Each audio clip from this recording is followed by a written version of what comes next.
8:52. We are at 16. Well, we'll call it 17. We'll round it up so it's a little nicer for those cross-country skiers out there today at Tamarac.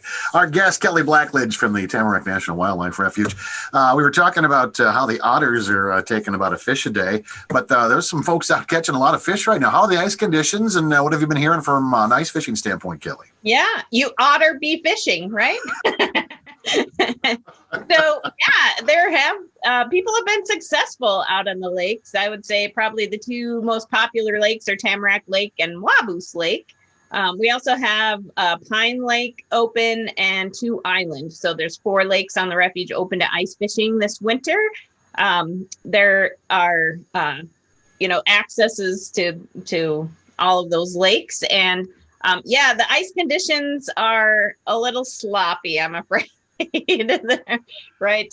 So one thing that you can do, though, it makes it hard when you want to walk a long ways out to get your favorite fishing spot out there.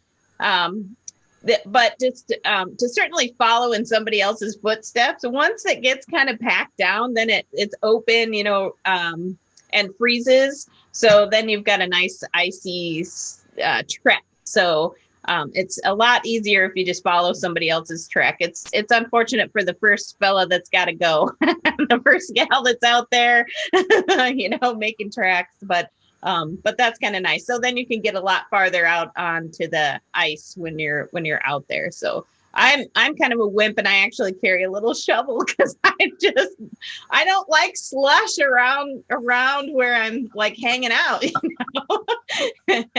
Like that. And it freezes up, once you get it cleared away, then it freezes up a little bit, and it's not too bad. Kind of an interesting start to the ice fishing season, because we had a nice stretch where we had no snow, and it was making really clear, smooth ice for the most part. And then, the ATVs and the portables were out.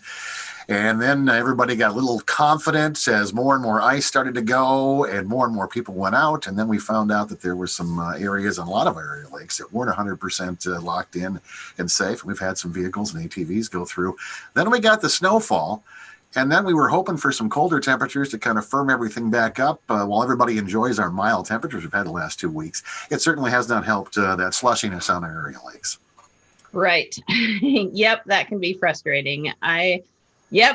So even, especially if you have, soft winter boots that, your favorite super warm winter boots that you're walking out there.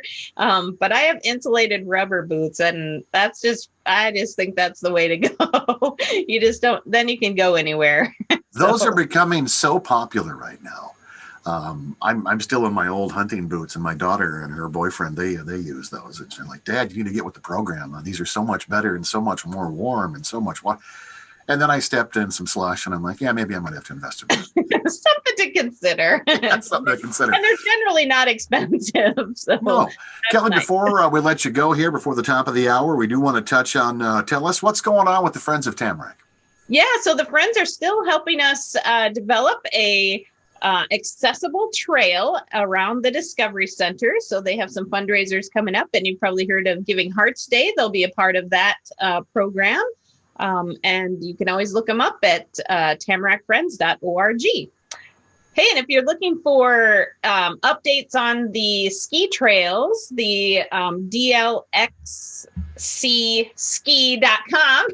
will get you all those updates. They have a Twitter feed that runs on there. They also have a Facebook page, so you can find updates for all of the area trails and what's been groomed lately. I know the groomers are heading out to Tamarac right now. So this afternoon, there'll be some of the places that are a little rough are getting freshened up for the weekend. So Kelly, I'm going to just throw this out there to you quickly. And I know these are not available at Tamarac, but do you know of any place that rents cross-country skis or snowshoes for folks who maybe would like to try it out a little bit?